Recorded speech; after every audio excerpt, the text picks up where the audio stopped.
वेद उसे घूर कर देखता है और फिर कहता है, घर चलो, घर में खाना खा लेना। ओनी मासूम सा चेहरा बनाते हुए कहती है, लेकिन मुझे अभी भूख लगी है और घर पहुंचते तब तो बहुत समय हो जाएगा। प्लीज़ तुम मुझे एक अच्छे से जगह में खाने के लिए ले चलो ना। पक्का, मैं तो परेशान नहीं करूँगी। वेद अपनी गाड़ी की स्पीड बढ़ाते हुए उसकी बात का कोई जवाब नहीं देता। तभी ओनी की नज़र वहाँ पर एक छोटे से ढाबे पर पड़ती है। वह चिल्लाते हुए कहती है, गाड़ी रोको, गाड़ी रोको। वेद तुरंत ब्रेक लगा देता है। ओनी वेद को पूरी तरह से इग्नोर कर सीधा गाड़ी से उतरकर ढाबे की तरफ भागती है। वेद अपने आप को इग्नोर होता देखकर अपनी मुट्ठियाँ कसते हुए कहता है, इस लड़की का डेयर दिनों दिन बढ़ते ही जा रहा है। इसे वापस पहले की तरह करना ज़रूरी है, वरना यह मेरे हाथ से निकल जाएगी। यह कहकर वह अपनी गाड़ी पार करता है और उसके पीछे चला जाता है। जब वह ढाबे पर पहुंचता है तो देखता है वहां पर काजल आराम के साथ खाट पर बैठी हुई थी और उसके आगे छोले भटूरे, लस्सी, पनीर कोफ्ते, चाट और मीठी सी रसमलाई पड़ी हुई थी और ओनी बड़े मज़े के साथ सबको खा रही थी। वेद उसे घूरते हुए वहाँ पर बैठ जाता है। तभी एक आदमी पंजाबी वेद की तरफ देखकर कहता है, तुसी की खाओगे? वेद उसकी तरफ घूर कर देखता है और कहता है, मुझे कुछ नहीं खाना है। उसकी बात सुनकर वह आदमी वहाँ से चला जाता है। वेद अभी भी ओनी को लगातार घूरे जा रहा था। ओनी जिसके हाथ में लस्सी का गिलास था, वह लस्सी को पीने के बाद वेद की तरफ देखती है, जो कि अभी भी उसे ही घूर रहा था। तो वह कहती है, तुम मुझे ऐसे घूर क्यों रहे हो? खाना है तो खा लो ना, मैंने मना थोड़ी किया है तुम्हें। लेकिन मेरे खाने के ऊपर नज़र बिल्कुल मत डालना, वरना वेद वैसे ही घूरते हुए कहता है, वरना क्या कर लोगी तुम? ओनी कुछ देर सोचती है और कहती है, मैं कुछ नहीं करूँगी, मैं क्या ही कर सकती हूँ। फिर दोबारा खाने में लग जाती है।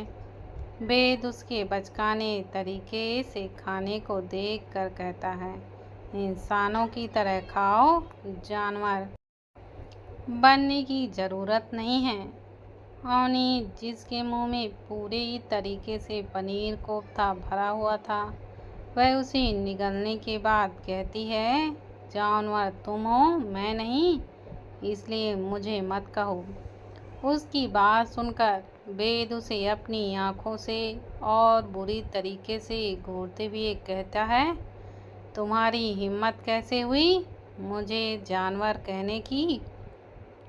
ओनी मुस्कुराती है और उसे टोंट मारते हुए कहती है, तुम जैसा बिहेव करते हो उसके हिसाब से तो तुम जानवर ही हो, इसलिए तुम एक खूंखार जानवर हो, भेड़िए कहीं के, जो हमेशा मुझे नोचने के लिए ही तैयार रहता है। वेद अपने गुस्से को कंट्रोल करते हुए कहता है, तुम्हारा खाना हो गया हो तो क्या हम चल सकते हैं? वह क्या है ना, तुम्हारी तरह फालतू नहीं हूँ मैं, मेरे पास बहुत से काम हैं। और एक बात, जो आज कॉलेज में पढ़ाया गया है उन सभी के नोट्स तुम रेडी कर देना, मेरे भी और अपने भी, क्योंकि मैं नहीं चाहता कि कॉलेज में सब तुम्हारे कारण मेरी इंसल्ट करेगी। वेद की असिस्टेंट अपना होमवर्क पूरा करके नहीं जाती। अवनी मुंह बनाते हुए कहती है, क्या तुम पिछले जन्म में लड़की थे? कितने नखरे करते हो। उसके बाद वह लस्सी को पूरी तरीके से पी जाती है, जिससे उसके नाक के पास सफ़ेद कलर के मुछ बन जाती हैं।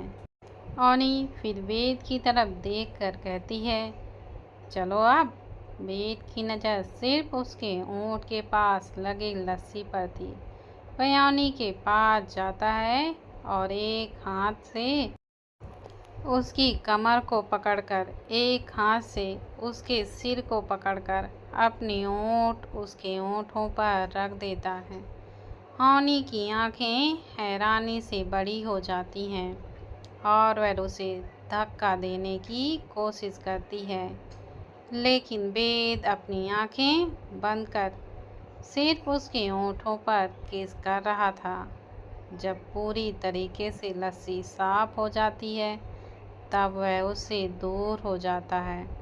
तो अवनी उसके सीने पर मारते हुए कहती है, तुम बेशर्म आदमी, तुम्हें दिखता नहीं यहाँ पर सब लोग हमें ही देख रहे हैं?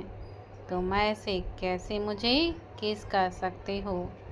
वेद सब तरफ अपनी सरसरी नज़र डालता है तो सभी अपने काम फिर से करने लगते हैं। उसके बाद वह अवनी की तरफ देख कर कहता है, तुम्हें जानना है कि मैं किस कैसे करता हूँ, ठीक है? यह कहकर वह फिर से उसके होंठों पर सॉफ्टली किस करता है। जब वह सेटिस्फाइड हो जाता है, फिर वह उसके होंठों को चाट लेता है और कहता है, साफ हो गया तुम्हारा लस्सी? अवनी उसे घूरते हुए कहती है, यह कौन सा तरीका होता है लस्सी साफ करने का? यह नैपकिन है ना? कहकर वहाँ पर पड़े नैपकिन को वह दिखाती है और कहती है, इसमें पोंछते हैं। कहकर वो अपने होंठों को रगड़कर पोंछती है। उसके रगड़ने के कारण उसके होंठ और भी ज़्यादा स्ट्रॉबेरी की तरह रेड दिखते हैं, जिन्हें देखकर वेद का गला सूखने लगता है। फिर वह अपनी नज़रें उसके होंठों से हटाकर कहता है, तुम मुझे सेड्यूस कर रही हो? रगड़ना बंद करो, वरना मुझे नहीं पता मैं क्या करूँगा। चलो चुपचाप।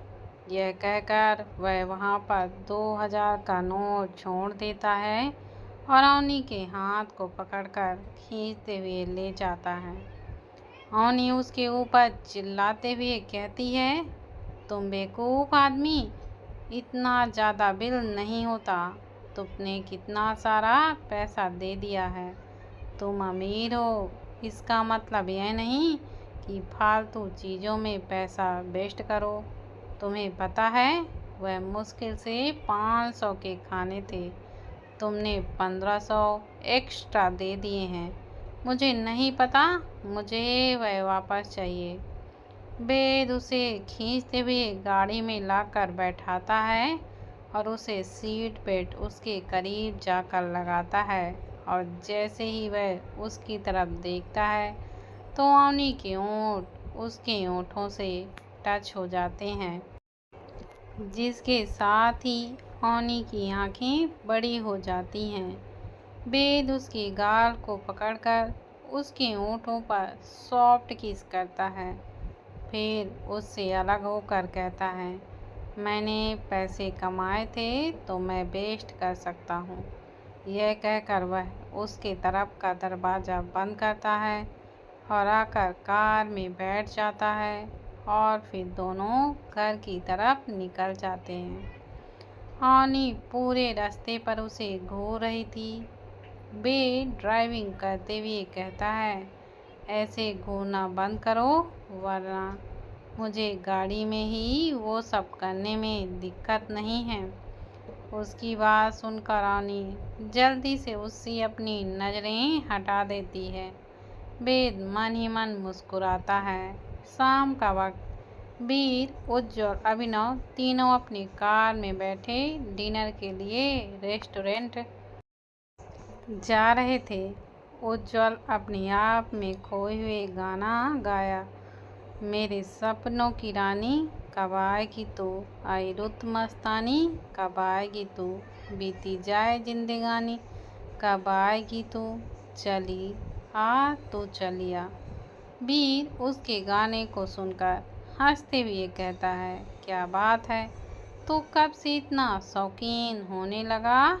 लड़कियां तो कपड़ों की तरह चेंज करता है और आज तुझे अपने सपनों की रानी चाहिए। परमानेंट उसे रखेगा या फिर उसे ही टाटा बाय बाय कह देगा।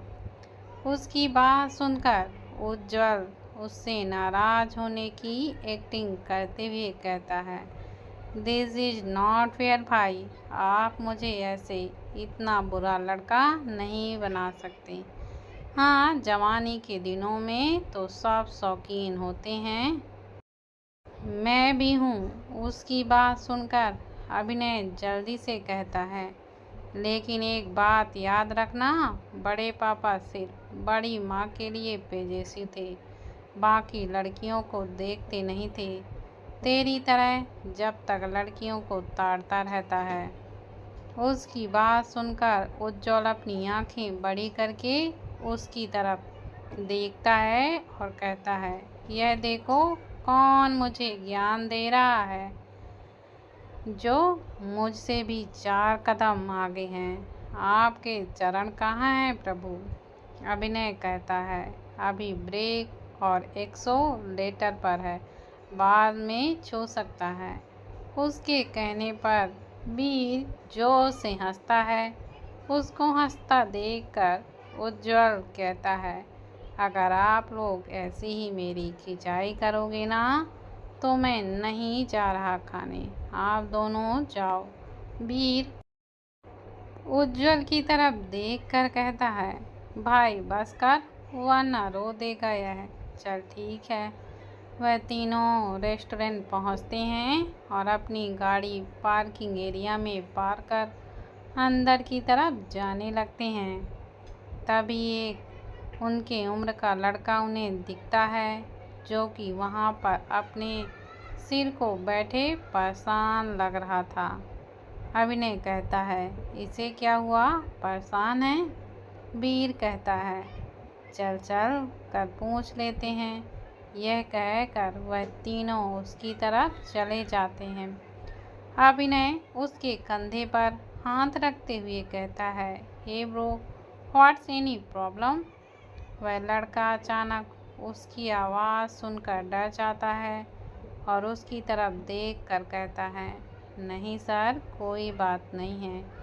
अभिनय उसे कंफर्टेबल फील करवाने के लिए कहता है, चिल ब्रो, अगर भूख लगी है तो बताओ, हम तुम्हें अपने साथ खाना खाने के लिए ले जा सकते हैं।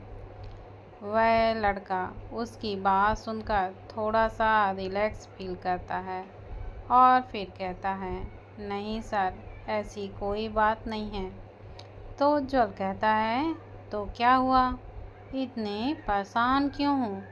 लड़का कहता है, रेस्टोरेंट में एक छोटा सा क्लब है, वहाँ पर बर्थडे पार्टी का अरेंजमेंट किया गया था और वेटर बॉय बुलाए गए थे, जिनमें से एक मैं भी हूँ। मेरे बाकी के 4 दोस्त नहीं आए हैं, जिनके कारण मैनेजर बहुत गुस्से में है और मुझे पैसे की बहुत सख्त ज़रूरत है। उसकी बात सुनकर अभिनय कहता है, कोई बात नहीं है, हम तुझे पैसे दे देते हैं। तो वह लड़का कहता है, सॉरी सर, लेकिन मैं फ्री के पैसे नहीं लेता, अपने दम पर कमाता हूँ, वही इस्तेमाल करता हूँ।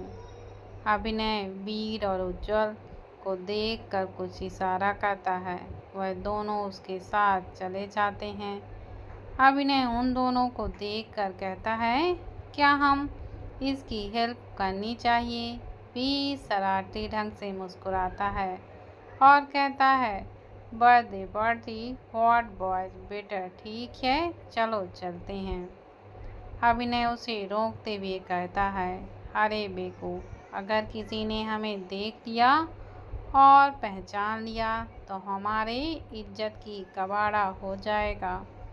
हम लोग कोई मामूली इंसान नहीं हैं। तो उज्जवल खुशी से कूदते हुए कहता है, कोई बात नहीं है भाई, हम लोग मास्क लगा लेंगे और अपने फेस पर, लेकिन चलो ना प्लीज़। उन दोनों के रिक्वेस्ट करने पर अभिनय कहता है, ठीक है। फिर उस लड़के के पास जाकर अभिनय कहता है, हम तुम्हारी हेल्प करने के लिए तैयार हैं। उसकी बात सुनकर वह लड़का खुश हो जाता है और कहता है, thank you so much sir. अभिनय कहता है, लेकिन हम लोग अपने चेहरे पर फेस मास्क लगाएंगे, तभी हम तुम्हारी हेल्प कर सकते हैं, वरना नहीं। उसकी बात सुनकर वह लड़का कहता है, ठीक है सर। फिर वह तीनों उसी रेस्टोरेंट में बने एक प्राइवेट रूम, जहां पर बर्थडे पार्टी का अरेंजमेंट किया गया था, वहां पर वह चले जाते हैं।